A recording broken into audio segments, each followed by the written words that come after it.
Hi, everybody. Al Bernstein here with another edition of our Big Time Boxing Show. And on this one, we're going to get a chance to visit with a gentleman who is involved in a very important heavyweight fight on September 13th on the undercard of the Canelo Alvarez Terence Crawford big match here in Las Vegas. Jermaine Franklin. And Jermaine is going to be taking on Ivan Dychko, who is a big, tall Kazakhstan-born fighter who is undefeated as a heavyweight. And Jermaine Franklin, who's 23-2 and has fought at the highest level already in the heavyweight division, is going to be battling him. And the winner of this fight should move ahead in the heavyweight picture. And so there's a lot at stake in this matchup for sure. We are privileged to have as our guest Jermaine Franklin. Jermaine, thank you so much for joining me, especially in light of the fact that you're dealing with some personal tragedy. I know your dad has just passed away, and I can't even imagine while you're getting ready for a fight like this and you're preparing for a big moment in your career. I remember when I lost my dad some years ago, working and doing a task actually helped a little bit. I'm just wondering if in some odd way there's a way for you to channel that grief into this endeavor. Yes, it's a little bit overwhelming, honestly, but it has helped me focus. It gives me a little bit of rage. Well, I don't say I guess it's a bad thing. It's helping me work out and spar and stuff like that. So I guess you know just trying to do something good in his honor. Or Yeah, he wouldn't wanted me to stop. He would have wanted me to push forward. So I'm just yeah, trying to make him proud. yeah, and in a way, pursuing this and concentrating on it puts your mind in a different place momentarily, at least for to get through this. Well, our condolences, of course, Appreciate and ho- and as you point out, to go in there and perform well would be a definite honor to him. The fight is set for September 13th, and it's on the undercard, as I mentioned, of the Canelo Terence Crawford fight. And um, you've been inactive for a little while. You fought in May of last year, and now you're fighting again now. It must feel good to get back in the ring. And are, how have you kept yourself mentally and physically sharp during that layoff? Well, I try not to look at it as a bad thing. I just look at it as Hmm. like I get to spend time with my kids, Yeah. do kind of stuff for my kids and stuff like that. So I still was going to the gym periodically. I wasn't completely out of the gym. I was still going Yeah. around and helping and stuff like that. So mentally I think my mind is stuck on boxing. I don't think I can get it off of boxing, no matter how long I'm out the ring. So mentally, I never really have a problem there. Physically, I had to catch back up a little bit though. Yeah. And your training camp for this, you had plenty. You had enough notice for this fight, so your camp was long Um, enough. yes and no. I mean, Oh, for the time I've been out the ring, I would have liked it like an 8 week to 10 week camp. I got about a 6. So at the yeah, beginning of the camp, it was a little slow starting off. We had to yeah. find and stuff like that, and just make best of what we could do at the time. So I would have liked to have a little more time, but there's no excuses for me. I'm fully prepared. Well, 6 is at least semi-reasonable. Six Yeah, it's weeks. semi Uh, reasonable. that you, many fighters, as you know, and probably yourself as well, sometimes it's less even than that. So, Yeah. um, Yeah. yeah. So, in some ways, that's somewhat of a positive. Ivan Dyko is a big, tall fighter, a Uh-huh. big Kazakhstan-born fighter who is real tall. But of course, you have dealt with tall fighters. You fought Anthony Joshua, who is taller than you, and among others. And so, uh, you're used to dealing with that kind of height and reach. Yeah, I'm used to dealing with the bigger man, and like my whole life boxing, we always been taught like stay away from the big man and his jab. But like growing up in boxing, I kind of learned that just like the big man has his advantages, the small guy has his advantages too. Yeah. You got to know how to capitalize on. Yeah, that's a really good point. And he is a fighter who has a very good jab and a good straight right hand. And Uh-huh. kind of that's his basic attack. He doesn't throw too many left hooks, and it's a little bit one-dimensional, but he has a lot of power, and he has and this is where you look at the pros and cons, right?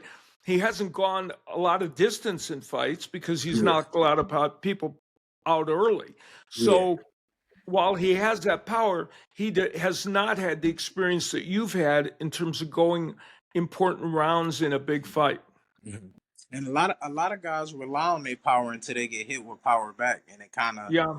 they kind of shy away from it a little bit, or they don't want to bang as much. So I'm not expecting him to like. I'm expecting him to try to stay away a little bit. Um, Okay. I know he really doesn't like the inside game that much. He grabs You a little want you bit. want to get on the inside a little bit if you can? Yeah, I want to play inside out with him. I feel like once I get his timing back, I'll be able to ride his jab back and slip punches and get to the inside and be able to get off work. Yeah. So once you get in there, he doesn't. And in the video I watched of him, yeah, he doesn't really.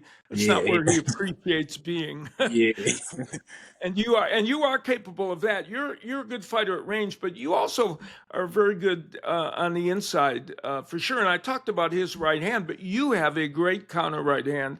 And do you think that punch will come into play in this fight?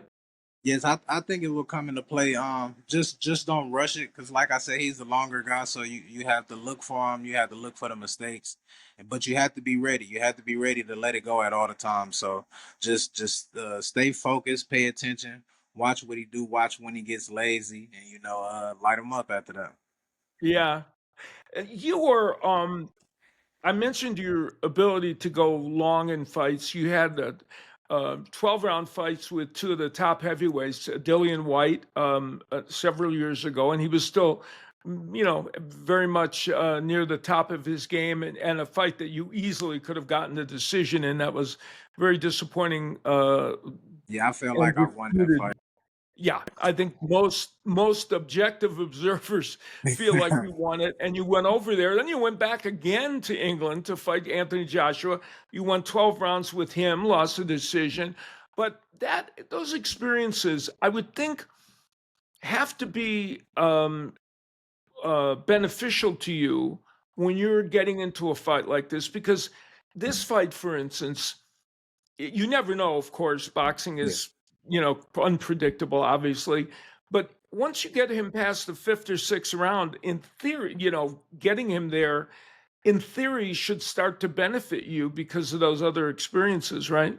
Yeah, yeah. Once we if we go to deep waters, once we cross that threshold, my experience will take over because not taking anything away from him or his Right. experience. I just have more experience in the deep waters in the late rounds. I know how to play around with it. So he's probably going to come out very aggressive, punching a lot, and you're not going to have that same speed. You're not going to have that same energy once we cross that threshold. So your body starts to slow down a little bit, and I know how to capitalize off of that.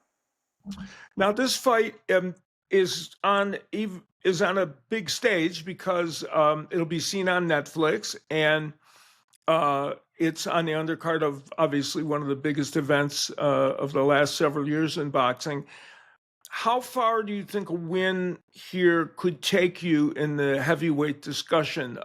There's Your name has been bandied about involving a couple different fighters, including Moses Itama and other people. Where do you think a win here could take you in the heavyweight division? I think a win pushes me back up in the conversation. I don't think it puts me right back on the Hmm. spot, but I think it most definitely puts me back in the conversation, puts me back in front of the door, and then another win after that probably gets me back inside the Yeah. door.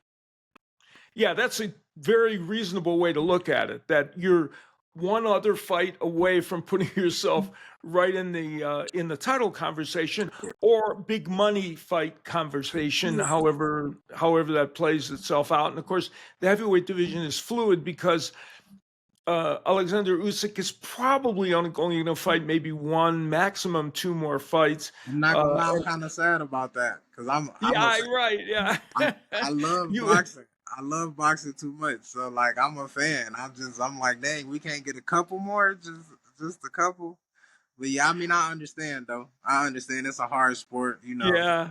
Now, Yeah. is that disappointment born out of feeling that it's a bigger money fight, or is it born out of your anxiousness to challenge against such a good fighter? I mean I would love to challenge a good fighter like Usyk. I think I'm probably one of the only guys that might be able to match him a little bit as far as hand speed and movement.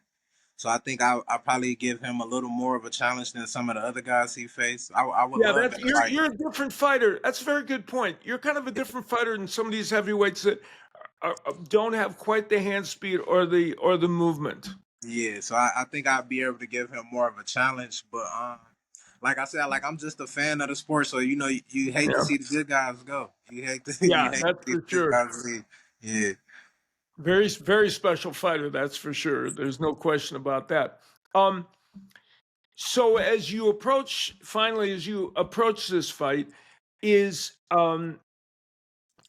how are you getting yourself I mean, obviously you're dealing with personal tragedy, but you when you're focused in on this fight, how are you getting yourself exactly prepared for what you think is going to be an important moment, and one that brings with it some challenges and some risks as well?